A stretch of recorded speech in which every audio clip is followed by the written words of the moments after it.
Okay, enough of the music. All right, we're gonna get going here. So, welcome everybody. We got a special stream today, starting off a little bit earlier than normal because we have a guest with us today. I'm gonna go ahead and bring him on. We have Raninia with us again. How you doing, Raninia? Hey, I'm doing okay. Enjoying a nice Thursday night. How are you doing? I'm doing fantastic. I gotta first ask, how's the weather over there? Surprisingly nice. It's been like high 30s, low 40s. Almost all the ice that was on my driveway is melted, which is really nice. I basically didn't have to bother shoveling. I still have Mostly ice. because well, my stuff froze basically immediately because we ended up having freezing rain. So I don't mind not having to end up doing anything. I did end up buying another battery for my snowblower because after the foot and a half we got a few weeks ago, I was like, I don't want to be caught outside with that again. Nah, I just let it go this time with all the ice. But so yeah, thank you for hanging out with me for the next little bit here and connecting with the community. I know most people appreciate seeing the faces behind the studio and getting to hear from you. Yeah, Um, happy to. so I'll start off with something fairly easy, I would say, maybe from Okay. my vantage point. So Gundabad has been out for exactly 3 months to the day now. Um, how do you feel the reception has been so far, and how do you feel about it going forward? Overall, I think the reception has been pretty good. I mean, people have been really happy in general with, the story, the way that we've wrapped it up so far. With the raid coming, there's a little bit more to tell, but in general, what the story that we told in the epic quest, the Legacy of Durin. And folks have generally been pretty happy with the various zones that we added and their stories as well. Some folks have their ones that they prefer and the ones that they don't Mm-hmm. prefer as much. But we definitely feel like that came out really well in general. And they look beautiful, and the world team did a fantastic job with that. Um, Brawler has generally been pretty well received for most players. It's still falling down a little bit when it comes to high-end play. We've been working on that with update 32. Folks have seen that in Bull Roar. Sure. We'll see how that ends up playing out, but I suspect we'll probably need to do a little bit more work there. LIs definitely have been the biggest, I'd say, divisive or polarizing feature. Yeah. Sure. Um, I think that there's some folks who are really enjoying them, and there's some folks who are really not enjoying them. So, we know we have more work to do there. We've been taking in the feedback we've gotten on Bull Roar around the legendary items, the way the distribution works, the reward track, etc. So we're going to be keep making improvements to that as we go along. I think those are probably the big ones. The three-person instances and the six-person instance, Assault and Destruct, Denipul Glock, and Houses of Rest. I think we got a better reception on the three-player instances than we did on the six. I think some of that was sort of the timing of when that came out and some of the issues it had at launch. That being right before the winter holidays was unfortunate. But in general, I think that players have been pretty happy with what happened in Gundabad. We've been looking at sentiment and data on our end, and generally, it was one of our better expansions in terms of that it performed in a lot of our KPIs. So that was really cool. It was my first time putting one of these out for LOTRO, and to see players generally respond pretty positively towards it was nice. Yeah. The thing I always saw was, people were, I guess the fun negative was people getting lost in Yeah. Gundabad, very much like what happened in Moria back in 2008, 2009. A lot of people falling off cliffs, and just I don't know what level this is on because you guys had such a vertical space, which is really cool. Yeah. And Deep's Grave was definitely tough for that. yeah, very much so. About to head in there on another tune, so I'm looking forward to that. Yeah, I'm Um, actually playing through Moria right now, so it's been interesting, comparing my experience that and what folks have said about Moria and their comparison to Gundabad now. I definitely get some of the comparisons, but I think I think Gundabad does a good job of standing on its own 2 feet, and I don't think that you're going to be confusing it with Moria very often. Yeah. So you kind of alluded to a little bit with it being that this is your first expansion with Lord of the Rings Online. What do you feel like you've learned personally from this experience of launching an expansion with a big game like this, and kind of what has the team learned as this is, geez, I can't even remember how many this is now. 8, 7? This is the 8th, I think, if I Yeah. remember correctly. Yeah, it's interesting. I've been on the other side of expansion launches as a player. This is my first time launching one as a developer, and I've launched games before, and it feels a lot like launching a game. It's not quite at the same level, just because you don't have that people are playing beforehand. Right. But it is very much it's a big thing. There's lots of different pieces. You're worried about how different parts are interacting that you didn't necessarily think about or anticipate, and you're worried about, like, oh God, what's gonna be the thing day one that's gonna throw people. And for us, obviously, it was perf. But there's gonna be something. So I think for me, it was a really great learning experience to see what it was like on the other side of the fence for putting out an expansion. And I've been really happy in general with a lot of the work that the team put in. Really impressed by what they've done. And the big piece for me, I think, is I came in, Gundabad was pretty well on its way, right? Not everybody was full time on it. Right, like just as I joined, Made of Lions helped put out the Further Adventures of Bilbo Baggins, so he took some time Right. off of Gundabad to work on that. And it was interesting, sort of, looking back now. A lot of those pieces I didn't really understand at the time when I first started, and so there's still a piece there missing of me sort of understanding what is the experience like, not just coming in the middle to an expansion and helping deliver it, and then obviously the post-launch support that we're doing now, but what does it look like to do the beginning part of it, the scoping, the initial planning, the work. And that's the part that I still I don't have that understanding of yet. But I imagine it'll be very similar to pre-production on a new game, which I've had some experience with before. I think from the team's perspective, there's a couple things that we learned were players were really excited to see a new class. We haven't done a class since 2014. Putting the brawler out was a big endeavor. We did it on a faster time scale with a smaller team than we've ever done it before, and there were definitely issues as a result of that. But we're really impressed with a lot of the success that we were able to get through with that. I think that the other thing we learned is trying to do a new class at the same time as we do a major system revamp is not necessarily the best use of our mental bandwidth, right? Trying to do two big things at the same time is really tricky. And that's something we're looking at and going, okay, how do we be mindful of that, not just for future expansions, but also just in general of, like, what's the scope of work we can accomplish. And that's something we're trying to really learn as well. The other part of it is, I talked about how Made of Lions came off Gundabad. But we released Blood of Azog after that. We had several folks working on that, and so that meant that they ended up getting into Gundabad really a bit later than a lot of other folks, and that impacted some of what they were able to accomplish just because they just didn't have as much time as folks who weren't working on that update. And that's something that we're trying to be more mindful of as well, about, okay, how do we better schedule our updates and our expectations for folks so that we're not saying, hey, these two people have to do about the same amount of work, but one of them is going to have half the time of the other one. Right. So it's been a lot of really good learnings for me and for the team. I think some of them have been around for a while, and it's not like these lessons are ones that they've never experienced before. But for me, certainly, it was nice to sort of see that stuff play out, so that I have a better sense of, now that we're talking about the post-Gundabad world, what does that look like, and how do we improve on that stuff so we don't run into those same problems and put out better stuff.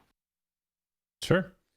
So also kind of alluded to the next thing here with this being the 8th expansion, obviously we've got 15 years worth of content. You've got people that have played for the entire time. I'm one of those people, and you always want to bring new people in, and there's obviously ways to do that. You have tools in place with things like Valars, but that really doesn't make a whole lot of sense for a new player. That's not really, I don't think, the experience anybody would really want. That's kind of a veteran thing. Like, I don't want to go through the Lone Lands for the 13th time. Let me just boost this character up and, Are you tired of yellow? Is that what you're telling me? No, I'm totally fine with that. But or like playing the same class on a different server or something like that. That's a solution to that, playing with friends on a different server. But then you have like a new player experience. How are we feeling right now about the accessibility of the game for someone coming in, maybe that has friends that have been playing for a long time, and getting them up to speed without like sacrificing the experience? Yeah, I think that's an excellent question, and it's something we've been talking about a lot internally. I think we're not in a good place right now, frankly. Like our new player experience hasn't dramatically changed since the game went free to play, roughly. I want to say maybe a little bit less, but let's say a decade roughly. And that's a lot of time not to be making significant changes, or really any changes in a lot of those cases, while we've been adding more stuff to the game, right? There's a lot of stuff that's happened in the past decade. A lot of changes to systems, a lot of new systems, a lot of adjustments. So obviously we have stuff like the High Elf intro and the Stout X intro, and those are obviously improvements in some ways on what we did before, but those aren't experiences that are available to all players right off the bat. Right. Or generally we shouldn't expect that at the very least. So we're definitely looking at that, and it's something that we want to spend some time on. The question really comes down to, how do we address that in the best way? Sometimes the answer is, you work with the stuff that you have, you modify it, you change it, you update it, etc. Sometimes the answer is, okay, it'd actually be easier to pull it all down and start from scratch, right?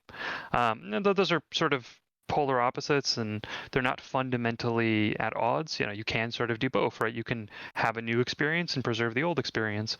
But we need to think about, what are the goals that we have with the new player experience? What are we trying to teach those players early on? And then make sure that we're really cognizant of, teaching those aspects. I think the Valor is definitely not intended to be the way that most players are to be introduced to the game, right? I think the magic of LOTRO really is in the exploration of Middle Earth, and the Valor is not intended to be a way for you to explore Middle Earth, really, No. right? It's a way for you to get around it. It's a way for you to get to the end and sort of experience that end game. And if that's what you want to do as a player, that's totally fine. But we don't expect that, again, that's what most players really are looking for out of the experience. Right. So we do want to look at that this year. How we end up looking at that is up in the air right now. But we're talking about that internally, and we'll probably have more to say about it in the summer. What that will be specifically right now, I can't tell you. Sure. And just to kind of a little bit further on that, I know the last time we had talked, it's been about 7 months since the last time we did one of these, but we had talked about some discussions, and this is kind of just to piggyback on what we were just talking about here, about modernizing the game, updating the store, and monetization. So what's the progress on that been looking like? How far into those discussions are you? And you have some things that are maybe closer than they are further away at this point. Yeah, I mean, with 32, we've made some changes, right? We've set all class, race, and virtue traits to be free for all players. The gold cap no longer exists. Basically, every player can get up to the same amount of gold that the system currently lets you get to. Excuse me. And the third, the barter wallet, right? We've also made the premium wallet available for all players for free, right?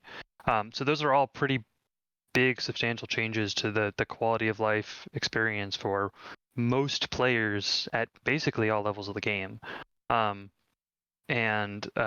those are sort of the first steps that we're taking around that. It's certainly not the end of what we're doing. I think one of the interesting things around when you're talking about something as broad as like, okay, how does LOTRO make money? There's a lot of different pieces, right? Our catalog is huge, just the number of items that we put into the store.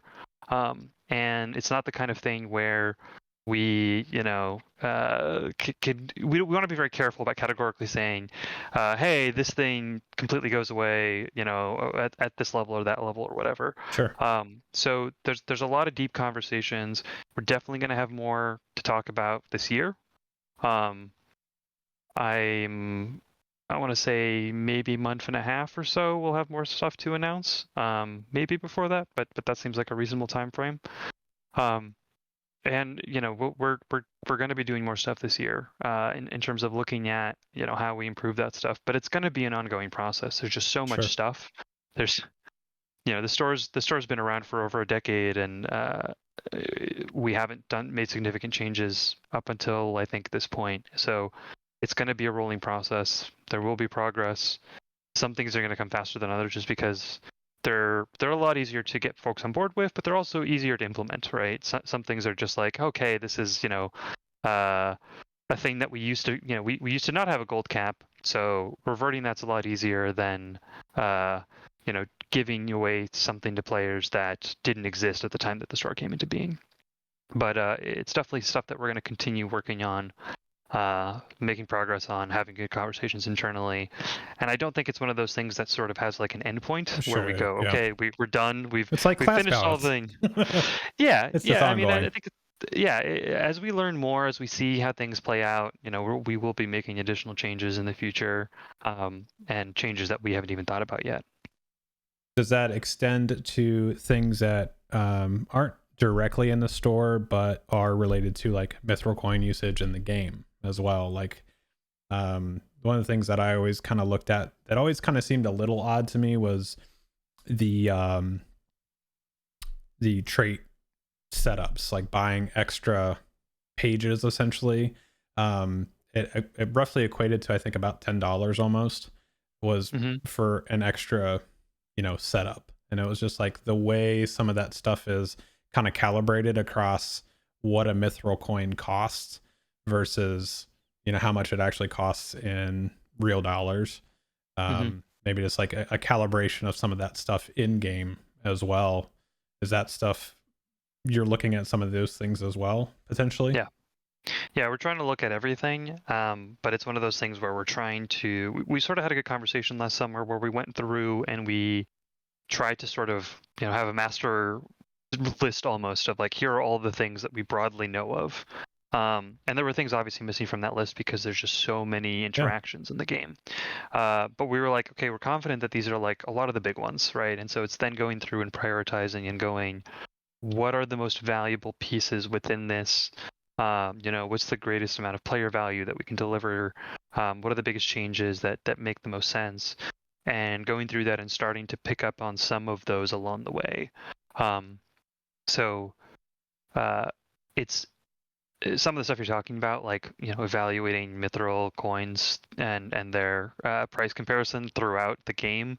There's a lot of different places within that, and it's something that we have definitely started doing, but it's going to take a while to sort of have a more cohesive model of how we want that to look in the long run. So the stuff that we're working on that's going to be implemented in the more immediate future, right? Like the gold cap, the premium wallet, etc. That stuff where the conversation's a lot simpler, right? Because it's really easy value for players.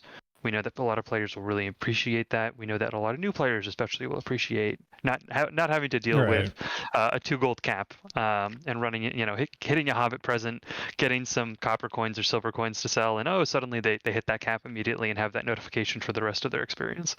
So the bigger stuff, like, okay, what should the cost of some of these things be? Should some of these things have a cost? should some of these things operate differently for VIPs versus free players, right? There's lots of these kinds of conversations that we need to have, and we're not at a point where we have decisions ready to announce, Right. but we are spending still a lot of time talking about it and making progress on it. Okay.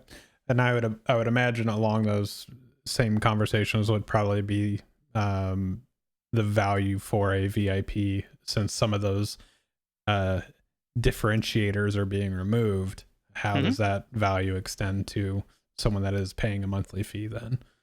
Yeah, absolutely. I mean, we still think that that VIP is a really strong value, right? You know, you get quest packs, you get Swift travel, you get a bunch of other things. I just went through the VIP page earlier today in a meeting because I was like, okay, we have to update parts of this now that we're making this thing free. Right. So there's still a lot of stuff on that list, right? There's a lot of really great values that players are getting out of that. But we understand that, you know, when we take stuff from VIPs and give it to everybody, that there's you know, there's a feeling of like, hey, like what do I get out of this, right? And in the immediate future, right, is like hopefully you can get your friends into the game, right? We're making it a little easier for those folks to come and join and stick around. But in the long run, we definitely want to look more at, you know, how do we not only maintain the value of VIP but grow it, because we think it can be improved and we think it should be improved. We've got some ideas around that, but we have to have that conversation to figure out, okay, which of these make sense, which of these make the most sense, and then how straightforward are they to actually do? And we've talked about the code base in the past and how difficult it makes some things, but it's something that we always have to be mindful about. That just because something sounds straightforward or easy to us, you know, there's a lot of things that I can say as a producer, but I'm not the one actually having to implement it. So I want to be mindful that, you know, we're not setting up ourselves to get into a can of worms that we're not going to be able to crawl out of. Right, that makes sense. Now, one thing I want to touch on here, I know this could be its own whole 1 hour thing, I'm sure, but oh boy. So there was a recent change and then a revert back with the embers, motes, and figments, and how that was going to be acquired, the caps and all of that kind of stuff. What was the thought process on that overall system and the change, and then what ultimately led to it being reverted, and do you still see some variation of that going forward? Okay, yeah. So I'm gonna try and answer all the parts of that, but you might need to prompt me on a couple of them as we go along. Okay, so the general idea was that the way that our embers, our motes, and our figment currencies currently work doesn't fully make a lot of sense, right? In the way that the way that we encourage players to get them, in the way that we encourage players to use them, the whole system is, you know, I've heard it on streams. I've heard it, probably mine. To Palantir. Yeah, yours as well, certainly. You know, there's a recent article on I think it was Massively Op from Justin Olivetti where he talked about how, you know, the system is not great and has a lot of problems. And so part of it was us going, okay, let's look at that and see how do we improve this? How do we make this clear? How do we make this a little better? The basic idea that we wanted to get to was embers were going to be a currency that were entirely for the purpose of getting you the latest and greatest gear. And they were not going to be the default way of doing that, but the supplemental way, right? This is basically bad luck protection.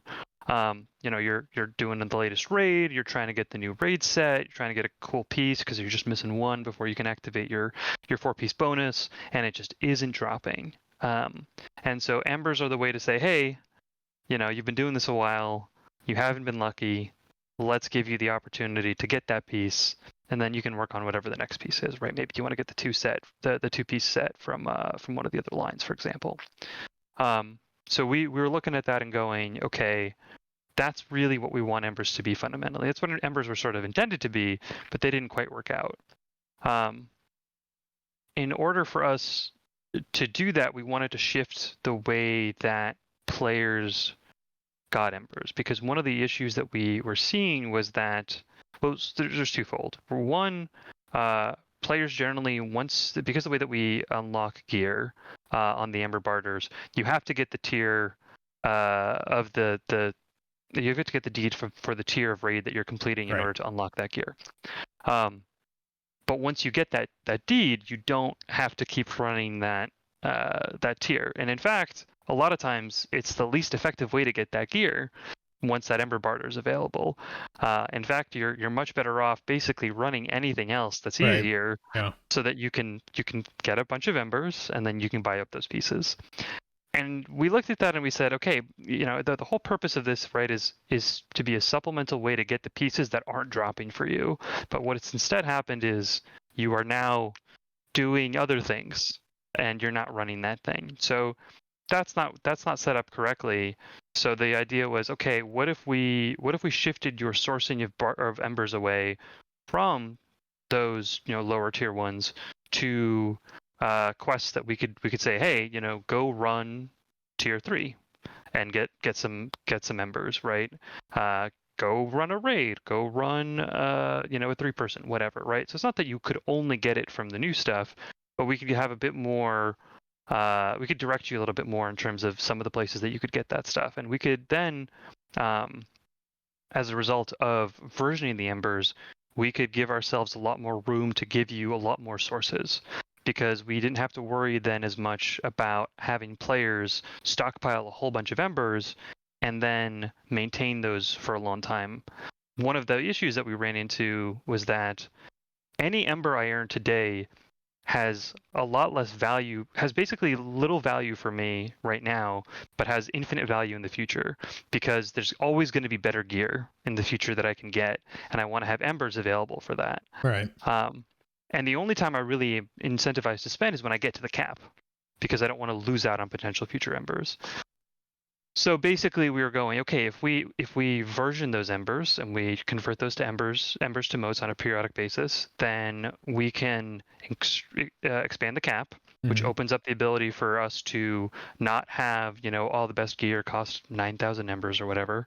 So you have to spend a lot less of your time to get that stuff generally, but you're actually incentivized to spend that stuff to get that gear and not hold out hope that, the next raid, the next expansion, etc., everything else in the future is going to give you better stuff. So that was sort of the general idea with the ember stuff. I'm sure there's some piece that I'm not thinking of right now. But because we were talking about versioning, one of the things that we realized is that right now motes are in this weird space where they're not super useful. They have a low cap, the same as the embers and the figments, but the only thing they're really useful for is old gear, which basically means that it's sometimes for your alts, but mostly it's for cosmetics that you care about. And you sort of very quickly run out of uses for it. And one of the things we realized was, well, if we version I should say fairly regularly, but a bit more deliberately, not just at level caps, we can turn motes into a catch-up system where if I missed the last raid tier, and then there's a new one going on, my motes will let me get gear from that raid tier that I missed. I don't have to wait for the next expansion to come out to be able to buy that gear with motes. And so it's going to be a lot easier for me to go from, okay, I just got to end game and I have to grind through a bunch of stuff, to, oh, hey, now I have a bunch of motes. This old raid gear is available for motes. I can now use it to catch up and get into the raid a little bit quicker.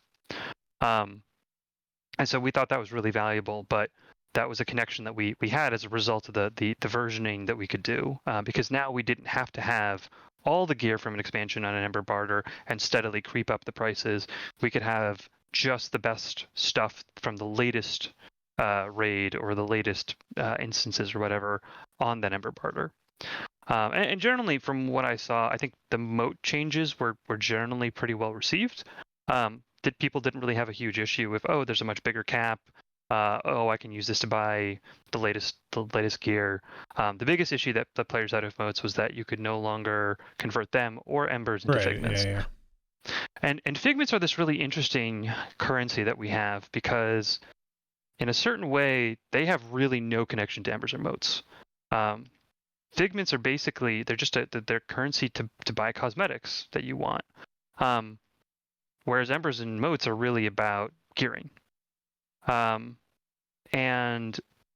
we sort of were in this interesting thing where we had this relationship between these currencies, and we knew that players were engaging with different parts of the game, and we were throwing out embers into different places, in part because we wanted players to get figments and be able to move those things around as they wanted. But it led to a lot of weird relationships that we weren't really comfortable with or hadn't really intended. It was sort of the thing where the way the system initially was envisioned and the way that it grew were sort of at odds.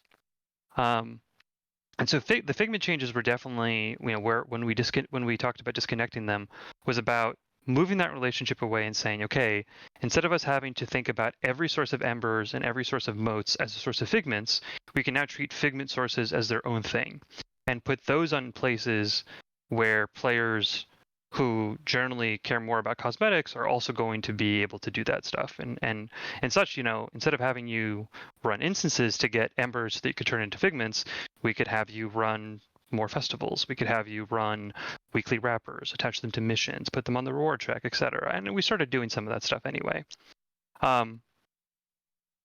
And I think definitely figments were the area where we struggled a lot internally in terms of figuring out like what are all the things that we're doing with them. And we ended up going with what we thought was a fairly conservative change there. But obviously the biggest piece there was the fact that it was cut off from embers and motes. So I think where a lot of the frustration came from is that when we initially talked about the changes, we talked about what was changing, but we didn't really talk about how you as a player was now going to be experiencing the changes and where you're going to be able to get the things that you cared about. We didn't really talk about, what are the new sources of embers, where are embers going to be placed, like what are my expectations in terms of how many embers will I need to buy a piece of gear? How many weeklies or dailies or whatever is that in order? How much time does it take me to do this relative to what I'm spending right now? For a similar thing for the figment for players who cared about figments, we didn't really do a good job of explaining all those new places that you could get that stuff. And so for a lot of players, they went, well, I know where I can get embers right now, and I know I can turn embers into figments. And now suddenly I won't have that option, and I don't really know where I can get those figments besides festivals, and that doesn't feel like enough. It doesn't feel like a good enough experience. And because we didn't do a good job of communicating those pieces, we didn't do enough there. So when players got their hands on the announcement, they reacted very negatively. And it's not to say that we didn't expect that there wouldn't be any pushback. Any changes to the system to this size that is this fundamental to different parts of the game, we knew that there's going to be some folks who are going to be upset with it. What definitely tipped the balance for us was that as we were reading the feedback, folks were making good points. There were pieces that I went in there and I answered some of the questions and the concerns, but folks were making good points about, we weren't doing a good enough job of communicating that. We couldn't promise that the sources that we were talking about, I couldn't provide specifics about, hey, here are what the numbers are going to be, here's where they're specifically going to be, here's the new quests, etc. Right. In part because I wasn't 100% sure what the specific numbers were going to be.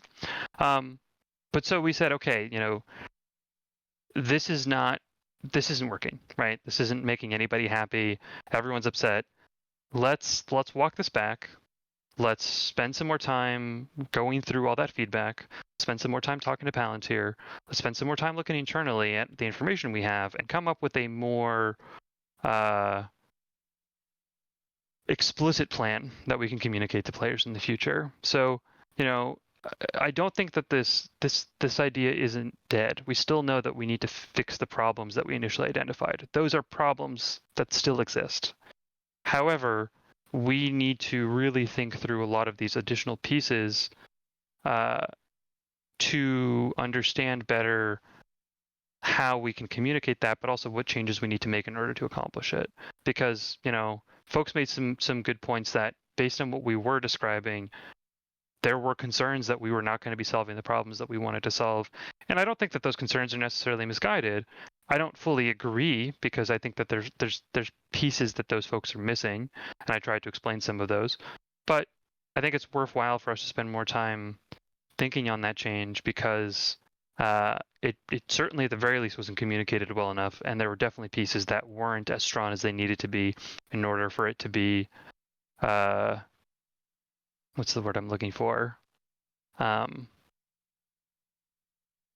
Just enough, I guess. It's not a good enough word for this, but like it wasn't enough for players to trust us on this, and I understand that, and we got to do more. Okay, so this kind of ties into this. I've seen a few people mention it in chat, and it's on my list here as well. It's just kind of the way instances work outside of a raid itself. So your threes and your sixes and stuff like that. And this is something that I've personally experienced. I don't have as much time as I used to run, all 9 of my characters on, and so something I would experience is on Thursday on reset day, I would end up burning through all my weekly locks and everything, and now I sit here. So I think a lot of people feel frustration around the locks, the chest locks rather, because they can still run stuff. It's just there's no loot there then, because they'll get their, what is it? How many favored pulls is it? I can't remember off the top of my head. 2, I think. So we did change that system a little bit with Gundabad. Yeah. So right. I mean, we changed it to more of a chest lock system, but ask the question that you're trying to ask before I get into things. Well, it's just like with 3s and 6s, do we still feel that is necessary for the experience and just keeping locks in a raid-based situation? Yeah. So one of the things that we want to be mindful about is the players who are, super hardcore and super into stuff, the players who still have the time to run 9 characters through all of their, available content, those players are going to engage with as much as they can engage with, right? And we saw this with the Sarsaruma farms for traceries, that players, as much as they're able to, if the content is available, they will keep running it over and over and over and over again. And a lot of those players would say, this isn't fun, but this feels like the thing that I'm supposed to do in order to maximize my rewards.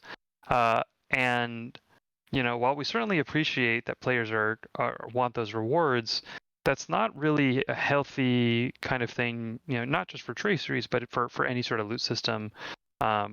With the size of player population that we have, to push players to just run things over and over and over and over again like that, and feel like that's the best way to do things. We definitely don't mind players running stuff repeatedly, but at a certain point, we got to be like, hey, like, there's other stuff out there, right? Like, please take a break. Please try something else. And so the loot lock system is part of that. Is if the way that we're locking chests, it's us trying to, in some ways we're trying to give that content a bit more room to breathe. But it's also us trying to, move players forward a little bit and go, okay, we get that you want to keep doing this because you want that reward, but we'd rather it not work out that way. We one of the things we're seeing, with like the Sarasurma stuff that we're changing, is that there's frustration from players about wanting to get like their gold traceries as fast as they can. And I totally understand that, right? As soon as we introduce this thing that is best in slot in any way, for a large number of players, they want that thing yesterday. Right. And so anything that they can do to speed that up, they want to accomplish it. Even if that is a horrible experience for them, a lot of players will get into that. And in some ways, like, we want to fix those horrible experiences so they're not horrible experiences. But some of the things that we can do in the meantime is mitigate that so players don't burn themselves out on content that they're, not necessarily enjoying, but they're running because they feel like they have to. The other part of it too, though, is frankly, like, we're 3 months into level cap, as you said. It hasn't been that long. And we're not going to introduce a better set of traceries than gold. We're not going to introduce a whole bunch of new traceries that are going to you're going to go, oh, I want to completely redo my allies. And so we do want players to take their time to an extent, right? LOTRO is about the journey. It's not about getting to Mordor and dropping the ring immediately. It's about what it takes to get to Mordor and to drop the ring. And so we do want that stuff to breathe a little bit. We do want to slow players down a little bit. And I get that is frustrating to players because they feel like there's not an easy way of getting the thing that they want. But to an extent, that's intentional, right? We don't want to make it easier for you to get the best stuff immediately. We want that to be a process that gets easier throughout the expansion, right? Mm-hmm. It's going to be easier because we're adding the reward track that's going to give you more sources. The raid's going to come out and it's also going to give you more sources. It's going to get easier as it goes along. That's what we want to have happen, so that as you're getting closer to the end of the level cap and we're getting ready for the next one, that's when you should be more decked out and completely set with these items that are growing with you, as opposed to having that stuff 3 months in. And we let Story Summer runs go on for a long time. A lot of folks were able to take advantage of them. Some folks filled out their allies and some folks are still working on them. But we felt like, we need to get to a place where this isn't the meta anymore, because it's not going to be the meta next level cap regardless. And so we want to see, okay, if we change this now, how does that change that meta? And how does that change player experiences? Because we know that their players are going to shift their behaviors as a result of this. And as opposed to waiting, however many years until the next level cap to learn what that's going to be, we get to learn that now to an extent. And we can use that to then say, okay, these folks are running this content on these alts or whatever, and make adjustments and say, okay, this isn't working well enough. Let's fix it now, so that by the time we get to the next level cap, the economy is in a much healthier space, and people hopefully aren't as frustrated by loot blocks. Right. Do you think there's some space in there to adjust how we are currently doing things with, tier 4s and tier 5s and some of those, as far as, I don't know how far back you've looked as far as things like the instance finder. At one point we didn't have one. Then it evolved to, hey, here is this one that had your traditional, random queuing and things like that. And it actually did incentivize players to use that type of system. And then we moved away from that system because all it ended up being really was a teleport. You would pre-make your group out of world chat and or your kin, and then you would just port to the dungeon. And so that evolved into the current iteration that we have now. And I think there's probably some space there to put all of those pieces together, and with the instance finder, tier 4, tier 5 loot, because in most cases the experience for tier 4 and tier 5, especially outside of the raid, has been, I don't need to do this, because tier 3 is much more beneficial for the time investment to reward. Because tier 4 and 5 having that shared lock at the time, actually, wasn't it 3 through 5 share the same lock? Currently 4 and 5 share the same lock. I think 3 through 5 did share the same lock, but I'd have to double check. Yeah, that definitely changed. It's now 4 and 5 that share a lock. So I mean, something like that, I think there is probably value there to change something like that. What kind of thoughts do you have on the current setup for the higher tiers and like the instance finder and grouping? Okay, so I think there's a couple different questions there, so I'm gonna try and answer them as best as I can. I think it's a complicated. Finder, it's complicated. Yeah, no, it's for sure. I think that's I can describe a lot of LOTRO pretty well. With the instance finder in particular, I think I wasn't here for the previous iteration of it, but my understanding is part of the problem is because of the player populations that we have. It just doesn't make sense to do sort of like a random queue, because it's really tough to find groups consistently, especially, finding a tank, finding a healer, finding support, finding DPS, etc. in a consistent basis. Forgetting completely about like getting 12 people together, even getting 3 people together on a random sense is tricky on a fair number of servers. And until we get to something, and I shouldn't say until, because I can't, this isn't something I can or really should promise, but like a battle group type system like WoW has, where you can randomly group with folks from other worlds.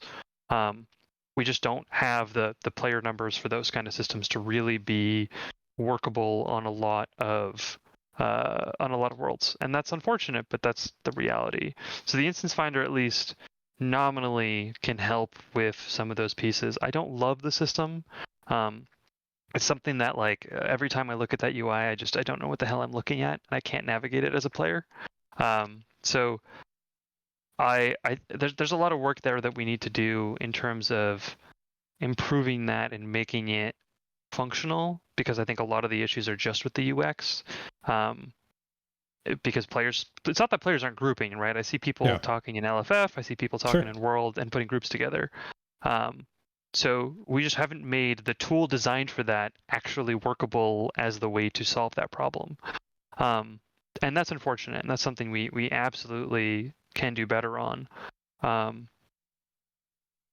But it like getting it to the point where it solves some of the problems that the original instance finder was trying to solve would require a lot more tech work than I think that we really have the capacity for at this moment. It's not to say that we can't get to that point, but our worlds were never intended to be united in that way, or to give players the opportunity to connect and play with folks from other worlds. And so there's a lot of technical overhead to go through to make that kind of thing happen. Sorry, you asked. I'm trying to remember what your related questions were. Well, with tier 4 and 5. Tier 4 and 5, yes. A couple of people have said in chat, I haven't got to do 4 and 5 stuff in the past couple months, so apparently they are separate now, which is not something I was aware of. So, but I think okay, so I was mistaken about that too. For some reason, I thought that they still shared a lock, but glad to hear I was wrong about that.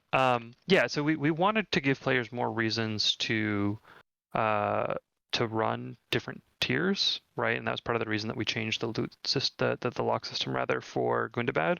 I confess this is an area where my sort of like progression rating bubble is still stuck in Wrath of the Lich King, and so I sort of still look at things through that lens, and I don't have the understanding yet of like where WoW ended up, because even though I did a little bit of rating in Legion, I was doing so little that I really didn't understand the system in any really meaningful way.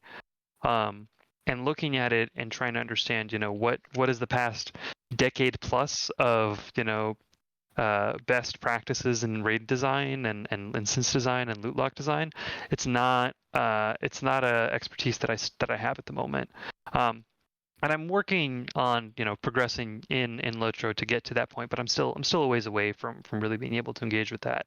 So this is an area that I definitely am leaning more on the team's understanding of what we're getting, talking to Palantir and trying to better understand, again, what are the things that we can do, because I recognize that like my experience in a World of Warcraft expansion from 12 plus years ago is not the most useful or relevant thing that can be used to guide these kind of decisions. So I haven't been the one really making a lot of them or pushing them, besides saying, hey, this is a problem that I am seeing players bring up, and I want to talk to you to understand better what is the thing that they're saying, why do they think it's a problem, why do we think that it isn't a problem if we don't think it's a problem, or if we do think it's a problem, why haven't we addressed it, right? And a lot of times it comes down to we haven't addressed it because we haven't figured out a better system that works within the limitations that we have. And that's not to say that we couldn't keep working on that, but it's something that we want to really be careful about, because obviously I've had one experience with trying to dramatically change a system recently that didn't pan out so well, but generally speaking, those kinds of things are the trickiest things to do. And certainly the loot locks are the kind of thing where it's not the kind of thing where we're just changing it for a handful of instances. It's changing it for a lot of instances and a lot of player experience. And so we want to be really mindful before we make significant changes of how that kind of stuff will play out. So T4, T5, right? Like our perspective right now is like, let's give players a bit more reason to run those. We're putting all that work into making that content. We'd like players to see it. We understand that running T5 of the Hidden Horde is not going to be for everyone. That really, especially early on, it's going to be for the best raiding kins that we have in LOTRO, and that's fine. But we want to give those folks more of a reason to do it than just saying, hey, we were the first ones to beat this thing. Right. Like, that's cool, but that's the kind of thing that starts a raiding cycle. That's not the thing that kind of sustains a raiding cycle. So I don't think that anyone thinks that our loot log system or our, let's say, like loot distribution system in high tier content is the best thing ever. But it's a place right now where it's functional, and we want to keep looking at what are the ways that we can, first of all, make it better, and second of all, how do we more fundamentally improve it? But fundamental changes take a lot more work and a lot more time. I feel like there's a third part of your question, and I'm struggling to remember it. No, that's kind of, it's like I said, it was kind of all complicated and wrapped up into one thing. So we pretty well got it there. And like I said, I want to be respectful of time here, and we only have a couple more things on here anyway. So we're doing well. yeah. I'm happy to go through the stuff that you've got and stick around and answer what I can. Yeah. So we've got the last time we talked, I had mentioned the super huge kinship update that Gallo had posted, and he was like, "Send me that link. I want to look at it." So I was just curious if you got a chance to actually look through it, if there were some things that if you did get to take a look at it, if there were some things that you took away from it, maybe that you would like to see going forward at some point, or kind of where kinships are headed in the long term.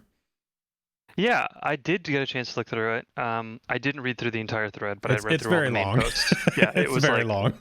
It's also more than a decade old at this point, so I was like, I don't know how relevant someone's response from 2013 is going to be anymore. But I definitely went through it a couple times because I wanted to understand, what the state of kins were, and I don't have a lot of familiarity with kins and LOTRO right now. I've sort of intentionally been kind of the loner player just to see what that experience has been like. But I spent some time looking around for videos and looking at the LOTRO wiki and talking to players to see, what is the current kinship experience like? What's the changes that we have put into it? Because I frankly didn't have, I didn't have that understanding of sort of, how did we get here and why did we get here? So the sad reality of it is that the kinship system has not significantly changed in a very long time, and it is still extremely bare bones. I don't know all the details, but it's one of those things that from me from a player perspective feels like it wasn't quite finished. Or maybe finished is even the right word, but it was sort of, it feels like, some other systems that we have in the game that have sort of been picked at a couple times but never really consistently supported. And I do think that that's not the way that we should handle a system like kinships. And that's not an uncommon sentiment at the studio. It's just one of those things where carving out specific time to make improvements isn't easy. When you have a live service game, you have to constantly add additional content. You have to, update your systems, etc. And Kinships is one of those systems that just, the investment of it to get it up to standard kept growing, and it didn't. It kept sliding down the scale as a result of that. So I thought that post had a lot of really excellent ideas. I liked a lot of the approach towards, okay, what are the ways that we can give kins more flexibility in terms of the way that they plan events, in terms of the way they communicate, in terms of the way that they identify themselves, like the uniform idea and the calendar idea, etc. I think that there were a lot of really interesting thoughts in there that I'm gonna mercilessly steal. yeah, why, That's what it's there why do for. That's what it's yeah, there why for. redo work that someone else has already done a good job around? I mean, I think some of the UX pieces I'm probably going to quibble with, and I have no idea how feasible some of those things are, right? That's always the fun thing of dealing with our UI system is some things that should be straightforward are hilariously Byzantine. Um, but yeah, it's something that I spent a good time looking at. I actually put together myself a quick and dirty spec of like, okay, based on the ideas here, based on the information I'm getting, what are some of the things that we could do?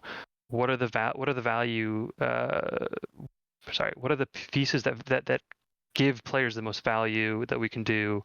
And I have started having some of those conversations with the team internally to sort of understand, okay, you know, how did we get here a bit more, and what can we really do without this turning into a huge thing? That conversation has been going very slowly, just because Gundabad happened, and then before we knew it, we were trying to wrap up 32 with the angle and the reward track and the raid, etc. Airborne housing, boy, and so it didn't get super far because there were a lot of big pieces that the folks who would be involved in any sort of kinship work would be involved in as well. But my hope is, with 32 coming soon, um, that we are going to be able to have that conversation shortly, and start figuring out, okay, what is really reasonable here. I know that there's excitement internally. I know there's excitement, up and down the ladder at the studio and outside of it around doing some stuff with kinships, because we know that kinships are a super valuable and powerful social feature. And I know as an MMO player, I am much more interested in playing the game when I have people that I can spend time with, who I enjoy spending Right. time with, and organize events and do cool things with. And it doesn't have to be raiding, it doesn't have to be leveling, it can be whatever. Just having that those social pieces is really valuable, and we can do more. So it's about figuring out what are the biggest valuable pieces that we can do, what is the cost of those valuable pieces, and how much is the minimum viable that we can put into this improved system that gives players a lot of the tools that they need to make their kins work better, that doesn't cost us as much to make as building out all of the ideas that we could possibly have. So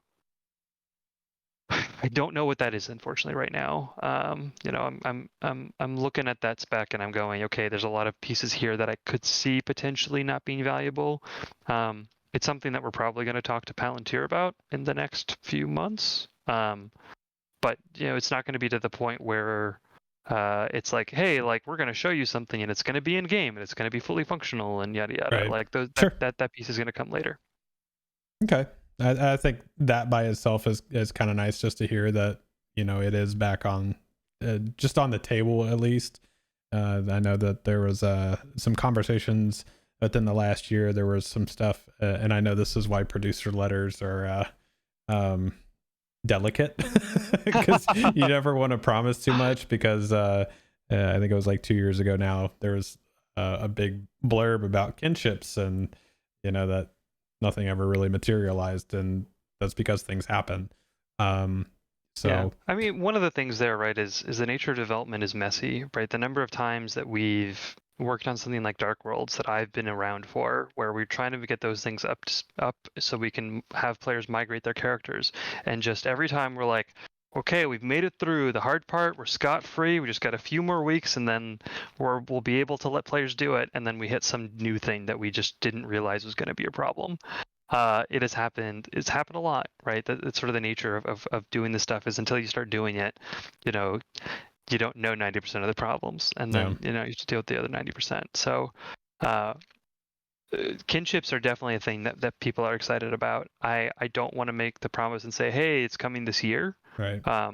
but it's definitely in the conversation for stuff that we will be doing in the future. And one of the things that we want to start doing, and we've talked about this a little bit, is not just putting out a system and saying, okay, here it is, and we're never going to touch it again. It's about, okay, what are some of the quality of life improvements that we learn from players about? What are the bug fixes that we need to make? What are some of the integrations we can make to other parts of the game that make sense now that didn't exist before? Um, And we're starting to see that with legendary items, right? We're expanding that system. We're doing more with it, and we're going to continue working on that kind of thing there. And I totally see Kinship as one of those systems that needs a lot of love and needs us to expand it and make it work better and fulfill its purpose. Well, speaking of systems that could probably use some love, I think you've actually mentioned this one in the past, that something you wanted to see worked on a little bit. Was crafting and its relevancy, and I think that kind of took a little bit of a hit with the update to LIs, because people aren't going to be crafting some of those things anymore. And the term I always see with a lot of things that are updates or changes is devalued. And I think it's just the value shifts. It doesn't necessarily devalue any of the work that you did to get your craft up there, but there's definitely things like, with, for example, the stuff that you earn from doing the Gundabad content, it's very expensive to craft that stuff. And so, looking at the market, people are tending to not sell that. They sell the materials rather than the gear. Well, to be fair, that's a problem with crafting systems in every single MMO I've ever played. With very small exceptions of like, here's the best in slot piece that everybody wants. Otherwise it's always a messed up economy. Yeah. So like, what kind of stuff, or how are you feeling about crafting in general and the outlook for something like this year as far as crafting goes? I don't think that we're going to make significant changes to crafting this year. Crafting is something we did spend more time talking about than Kinships, in part because we thought, okay, this is something that is further along, right? It sort of exists already throughout all parts of the game. But in the way that it exists, it's sort of been in this holding pattern for a long time, where we have continued to update it and have it exist at each level cap, but how interesting or effective it is has varied level cap to level cap, and in general it hasn't led to a lot of really satisfying results, and that's not a uncommon problem, right? I mean, lots of other MMOs I've played have crafting systems that can start out really interesting, but they tend to have this problem that the more you try to build up something, the more you try to maintain something, the harder it is to sort of keep it in that nice sweet spot of like, this crafting system is fun and also it gives me good stuff and also it's not the best way to experience the game, etc. We're definitely not there, right? We're definitely not in that sweet spot, and I don't think we're particularly close to it. We've kept crafting around, but we haven't kept crafting in mind in terms of the way that we have approached making stuff.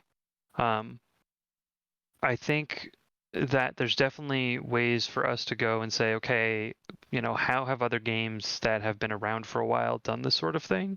How reasonable is that approach in our game? Because there's certainly aspects like, I mentioned WoW earlier, but obviously, Final Fantasy 14 or Elder Scrolls Online, there's tons of games with interesting systems that take different approaches. I really enjoyed Guild Wars 2s when I played it. Yeah, I did that one too. Yeah. Yeah, I really enjoyed it up until I basically got to endgame, and then I was like, well, there's not much here, it turns out. But it was fun it was a fun journey, at the very least. Crafting systems are really hard. And they're really expensive to make and maintain. And I think the reality was that like when the game was going through sort of its more fallow period, crafting took a hit in terms of the level of support that we were able to give it. And since then, we haven't really had a cohesive idea of what is crafting's role, in the new expansion. What is crafting's role as I'm leveling? What is crafting's role when I reach endgame? And because of the nature of continuing to make new expansions and new content and moving that endgame piece, we have a lot of weird places as you progress through crafting where there's sort of this like, how do I describe it? It's almost, it feels like a dead period as you're leveling through it now, because it's a lot less relevant and a lot less interesting to go ahead and farm, the Sunstone Shard equivalent of, the Rohan era or the Helm's Deep era or the Mordor era. and we haven't really maintained that piece. And it is fairly expensive to go back and make those changes and to have that system go, okay, great, we have one version of the system for endgame, and then we change it again when we get to when it is no longer the endgame. So it's a complicated problem, and we don't have a good idea right now for it internally. We've looked at a couple different implementations. There's still more that we can learn from those implementations from other games.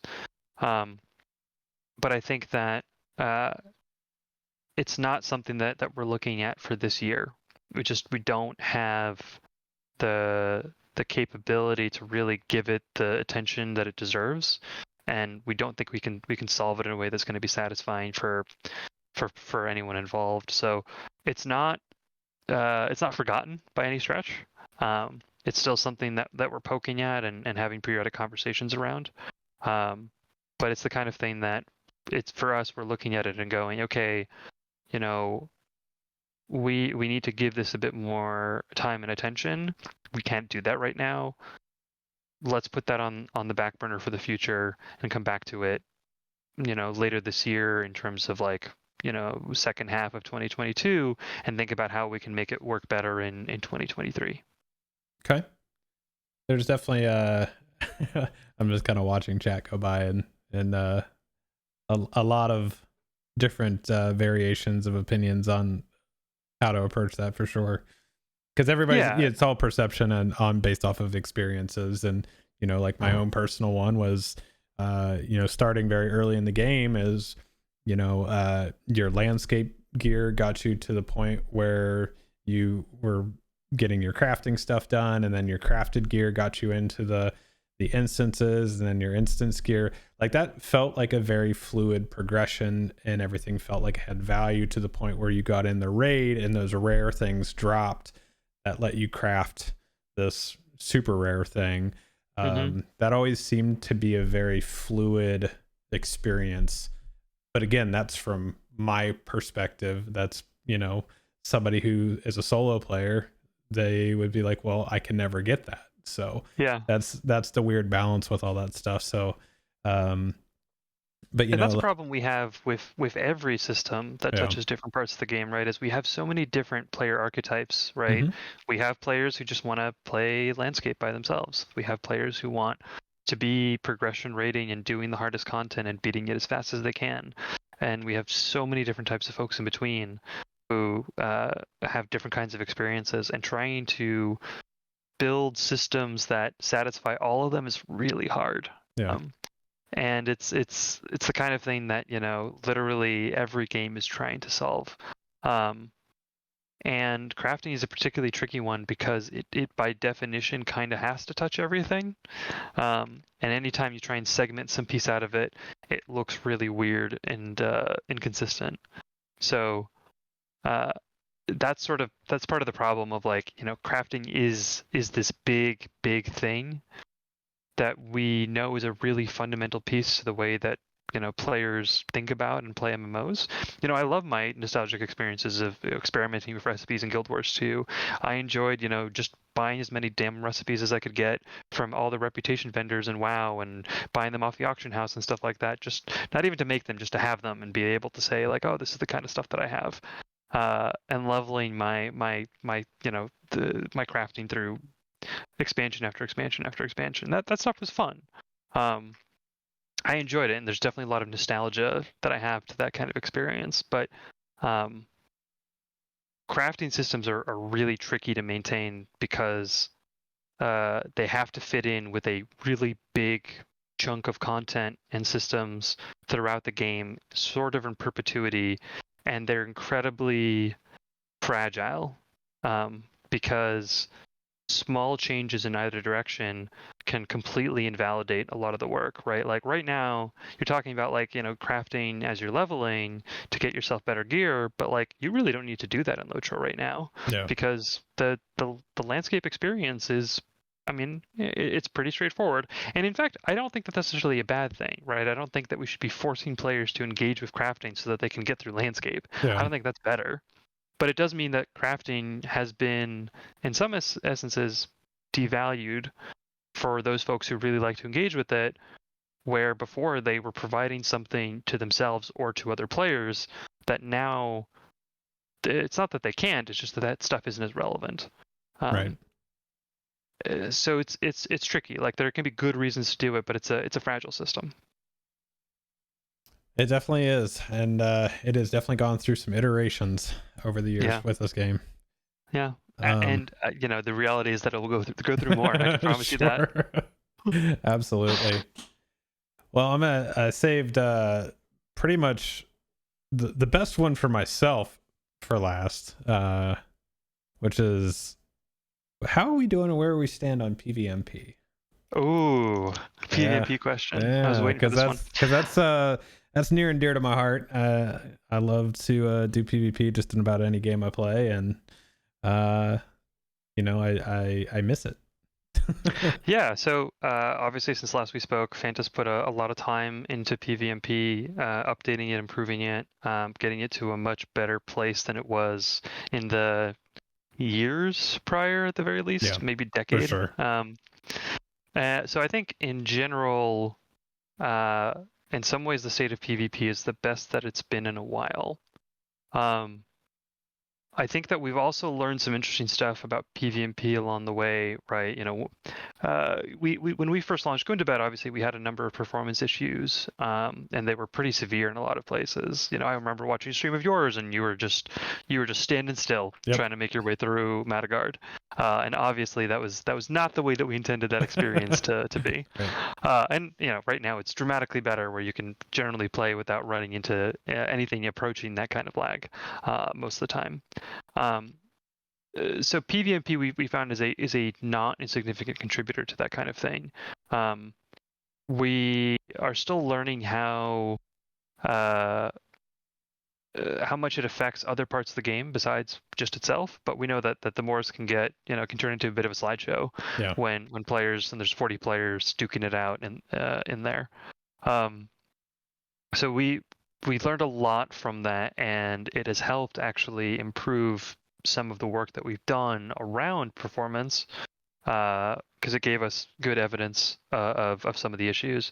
But it's definitely a trickier piece that, you know, in some ways the game was never super really built to handle, and as we've continued to add stuff to the game, has not really been consistently handled.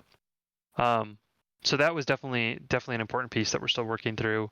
You know, we did have a conversation about a month ago, sort of looking at the player feedback, looking at the data that we gathered, in terms of performance, but also in terms of, you know, how many people were playing PvMP after we made these changes? How long were they playing PvMP for? What, you know, what kind of players were they? Were they the kind of players that were just checking in to see what was going on, or are they the kind of players who were more consistent and sticking around and really engaging with the system? You know, I think at this point, that conversation was generally good, and it sort of left us in this place where we felt like, okay, we've gotten it to a good place where we feel like the work that we put in, we learned a lot from it, but now we want to give it a little bit more time and see, okay, not just what does it look like immediately after we did all this work, but a little bit longer, to see what does the tail of it really look like. You know, how much are players really consistently going to engage with this stuff? Because really, the thing about PvMP is that we don't create the content. The players create the content for each other, which is very different than, you know, every other part of the game. Right. And we want to see, you know, how consistently are players really engaging with that. And similarly, like, you know, if we were trying to get players to engage more with it, what are the kinds of things that would make sense to do based on the information that we have available to us? So we're getting close to making a final decision on it. I think that definitely there are folks who are probably have decided for themselves more about where they think things are going to land. I don't think we're going to go to the point where we're like, okay, PvMP is now the most important thing for us development-wise. That's certainly not what we took away from it. But we we need a bit more information before I'm comfortable saying definitively, okay, here's how this is going to play out long term. So we're not planning to do any significant work in the near future. Fantas is busy on DDO. We appreciate his service, but we can't hope to steal his time anytime soon, regardless. And we'll see what the next few months bring to us. But I expect that we will make a decision and let folks know, maybe around the time of the anniversary, maybe a little bit after, maybe a little before, but somewhere in that ballpark.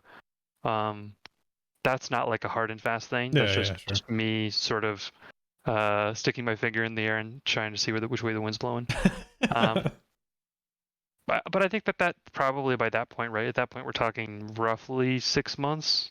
That should be enough data to really look at and say, okay, this is what kind of the cycle looks like. What are people doing, right? Are they having fun, right? We heard for years and years that if we put in this work, that players would show up.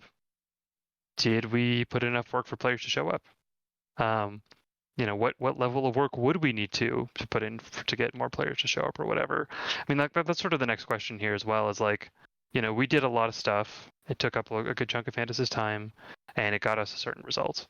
What is the next level of engagement that we can get from players? What is the work required to achieve that? And depending on what we see in the next few months, that'll help us answer that question. Well, I mean, I obviously know the answer to that one. You do? I do. Yeah. Okay. If you want to spoil the next 2 months for me, I wouldn't mind. Yeah. Instance-based PvP. There you go. Done. Yeah.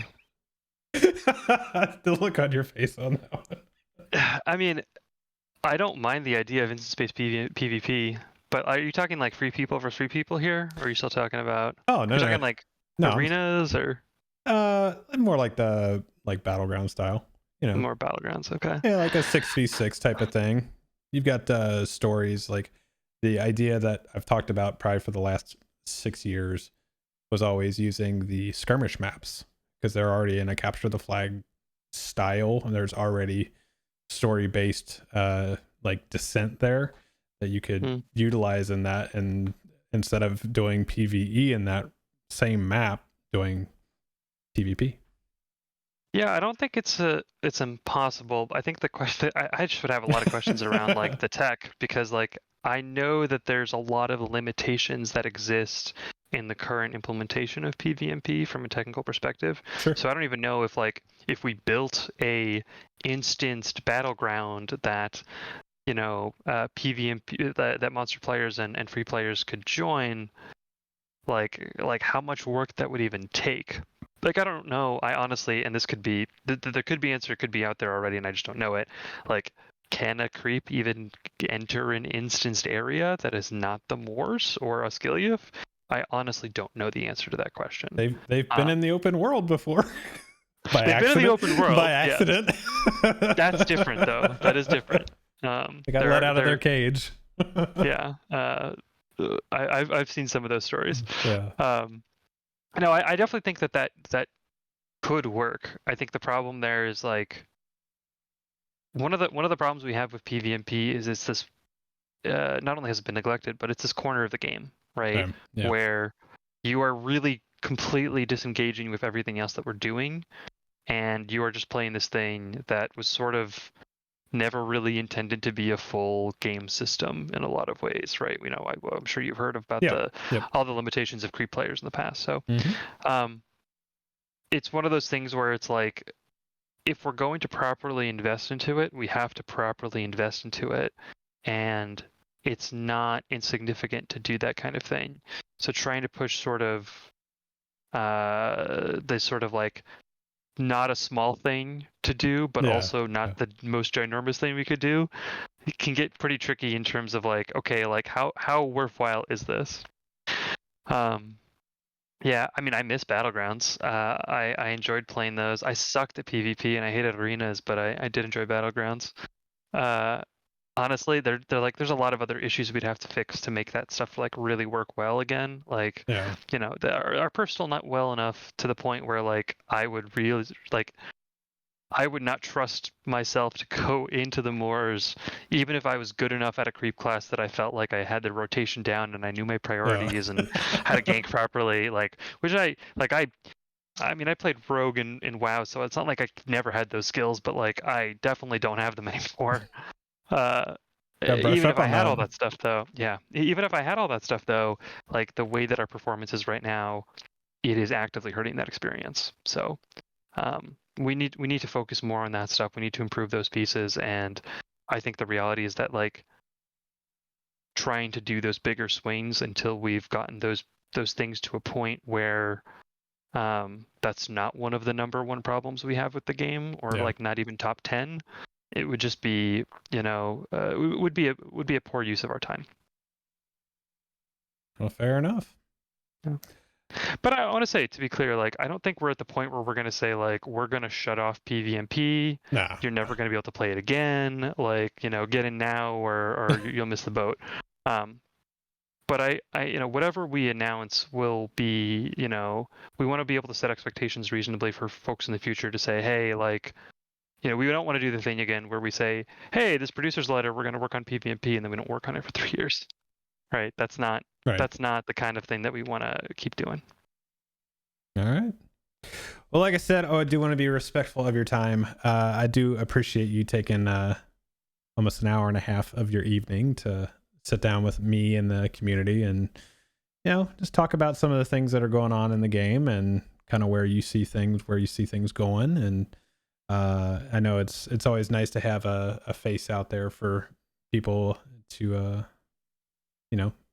hear what's going on. So yeah, no, I'm happy to do it. I know that I'm a much more complicated figure than I was last time we spoke for the player community, but that's okay. I understand not everyone's going to agree, but I've said this before on Chord Stream, but 2021 was one of the best years that LOTRO has had in quite a long time. And I can by no means take much credit for any of that. A lot of the stuff that happened was planned and was being executed on well before I got there. The team did a great job, and it was excellent to see the fans turn out and play and enjoy the game and talk about it. We still have a lot of work to do, and we're going to be doing a lot more work in 2022, but the journey won't end here. It'll continue in the future. So we have more exciting stuff coming. We're going to keep making improvements. We're going to keep fixing bugs. We're going to keep improving our perf. I can promise you all that. It's not going to be the easiest path, but it's going to keep happening. All right, sounds good. Well, again, thanks. I'll let you get going here, and we'll have to set up another one of these in the future. Yeah, happy to do it. And good luck on Sunday. Hopefully, the game's a little more entertaining than the last time the Rams were in the Super Bowl. Well, I mean, who's your pick? Let's just be honest. Come on. Answer Cincinnati. It's okay. That's my team. No, I know it's your team. I've paid attention. I honestly don't know. I feel like both teams have really good cases. I mean, Burrow's definitely the hot hand right now, but that Rams team is really it's really rough. Like that defense is really strong. Stafford's a really strong upgrade over Goff. I mean, no one has been able to stop Kupp in any reasonable way. Like it's gonna be an interesting game. I hope. Than what was it 4 years ago? 2018, I think. They scored. Yeah, I think it was 2018. They scored a field goal. Yeah. I mean, as a Pats fan, I was a huge fan of the results, but that was if that's the kind of game that we get on Sunday as a neutral fan, I will lose my goddamn mind. Like it is just not. Nah, it's just not going to be the most enjoyable experience. There's way too much offense on the field for that to happen. That's what I thought in 18, and we got the game that we got. Honestly, I think it's pick'em. The teams are both really strong. That Cincinnati defense is good. Burrow's been playing well. It's hard to stop Jamar Chase. It's going to come down to who makes less mistakes on this one. I honestly, I think it's going to come down to who's got the ball last. Whoever's driving down the field with less than 2 minutes to go, they've got the best chance. Hey, if the Bengals get it to the 50-yard line, they got the kicker. He does not lack for con. Uh-oh. Did I just lose you? Did I lose a stream? Uh-oh.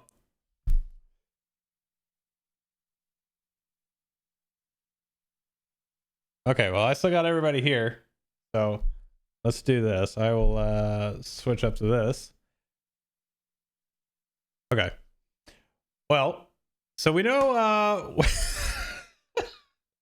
that's the way to end it right there, right? No definitive answer on who to pick here. So I'm gonna say he was gonna tell me Cincinnati Bengals by 7 is what I got out of that. So I almost said the F word, so cord cut his connection. He cut the cord just the other way. But so what we're gonna do here, guys, is I am gonna go ahead and hang it up here. Let's see who else is streaming Lord of the Rings, and let's just everybody hang out here. Okay, everybody hang out here for me. There you go. There you go. Let's see here. Let's see who's streaming, and we're just gonna host them up and drop a nice big raid on them. How's that sound? It sounds like a good idea to me.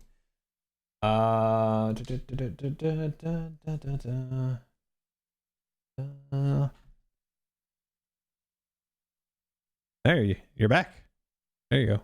Okay, cool.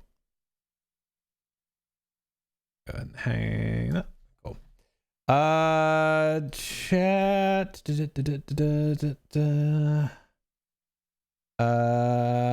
not playing Lord of the Rings. Let's see. I'm seeing who we got here.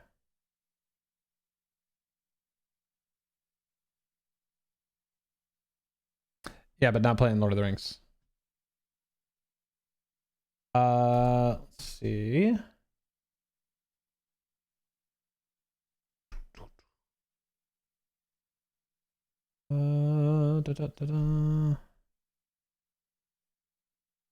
Let's see who we got here.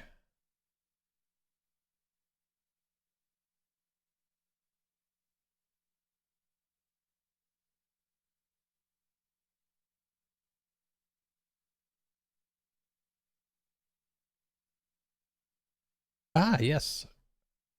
Rom is been following the channel for a while here.